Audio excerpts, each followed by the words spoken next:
Hello, నమస్తే. Welcome to express times. Money యాప్లు పేదలకు శాపాలు. అప్పులు చేసి విలువెల్లాడుతున్న ప్రజలు, హిడెన్ ఛార్జీలతో దోపిడీ. ఇన్స్టెంట్ మనీ పేరుతో నిమిషాల వ్యవధిలోనే లక్షల రూపాయల అప్పులు ఇస్తామంటూ ఆన్లైన్ యాప్లు ప్రజలను ఆకర్షిస్తున్నాయి. ఆధార్ కార్డ్, బ్యాంకు వివరాలు ఇస్తే చాలు, షరతులు లేకుండా లోన్లు ఇస్తామని వాటి నిర్వాహకులు నమ్మబలుకుతున్నారు. డాక్యుమెంట్లు, సంతకాలు జంజాటం లేకుండా కావాల్సినంత డబ్బు ఇస్తామని బుట్టలో వేసుకుంటున్నారు. ఒక్కసారి ఆ యాప్లలో లాగిన్ అయి వివరాలు సమర్పిస్తే డబ్బులైతే వస్తాయి, కానీ తర్వాత కనిపించని ఛార్జీల పేరిట లెక్కపత్రం లేకుండా వడ్డీలు వడ్డిస్తూ పీల్చి పిప్పి చేస్తారు.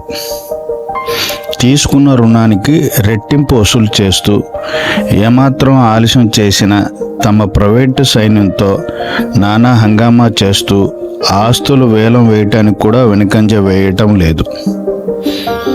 తొలుత మాయమాటలతో రుణాలు ఇచ్చి తర్వాత విషం కక్కుతూ ఖాతాదారుల ప్రాణాలను విపరీతమైన ఒత్తిడికి గురి చేస్తున్నారు. గూగుల్ ప్లే స్టోర్లో రుణాలు ఇచ్చే యాప్లు లెక్కకు మిక్కిలిగా ఉన్నాయి. ఒకసారి ఆన్లైన్లో అప్పు కోసం సెర్చ్ చేస్తే చాలు, ఇమ్మడి ముమ్మడిగా ఫోన్ కాల్స్ వస్తుంటాయి. ఎంతో నేర్పుగా తీయట్టు గొంతుతో మాట్లాడే లేడీ కాలర్లు రుణాలు తీసుకోండని మాయమాటలు చెప్తారు. ఆధార్ కార్డు వివరాల నుంచి బ్యాంక్ ఖాతా, ఏటీఎం పిన్ నంబర్ల వరకు పర్సనల్ డేటాను అంతా మాటల్లో పెట్టి తీసుకుంటారు. ఇంకేముంది, వేలల్లో తీసుకునే రుణానికి లక్షల రూపాయలు చెల్లించాల్సి ఉంటుంది. ప్రముఖ జాతీయ బ్యాంకుల లోగోలను పోలిన యాప్లు 3 నిమిషాల వ్యవధిలోనే కావాల్సినంత డబ్బును అప్పుగా ఇస్తామని పాపప్ మెసేజ్లను స్మార్ట్ ఫోన్లో గుమ్మరిస్తూ ఉంటాయి. అవసరం లేకపోయినా ఒకసారి చూద్దాంలే అని యాప్లో వివరాలు నమోదు చేస్తే మీ పని అయిపోయినట్టే. డాక్యుమెంటేషన్, ఇన్సూరెన్స్, సర్వీస్ ఛార్జీలు, పెనాల్టీల పేరుతో దండుకుంటూనే ఉంటారు. తొలుత రుణం తీసుకున్న వ్యక్తి జమ చేస్తేనే ఖాతా నుంచి డబ్బులు సదరు యాప్కు జమ అవుతూ ఉంటాయి.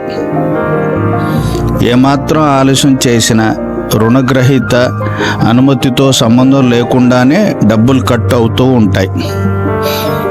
నెలంతా కష్టపడిన జీతం డబ్బులు ఖాతాలో జమ కాగానే మనీ యాప్ల నిర్వాహకులు చెప్పకుండానే కట్ చేసుకుంటూ ఉంటారు. ముందుగానే కస్టమర్ల వివరాలను, పిన్ నంబర్లతో సహా అక్రమంగా తీసుకోవడం వల్ల బాధితులు తీవ్రంగా నష్టపోతున్నారు.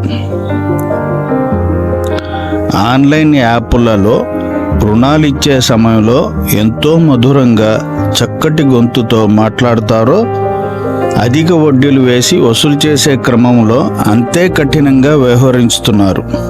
ఆ కంపెనీలు ప్రైవేట్ వ్యక్తులను రంగంలో దింపి భయభ్రాంతులు గురి చేస్తున్నారు. ఆన్లైన్లో అధికంగా అప్పులు తీసుకునే వారిలో యువకులే ఎక్కువగా ఉంటున్నారు.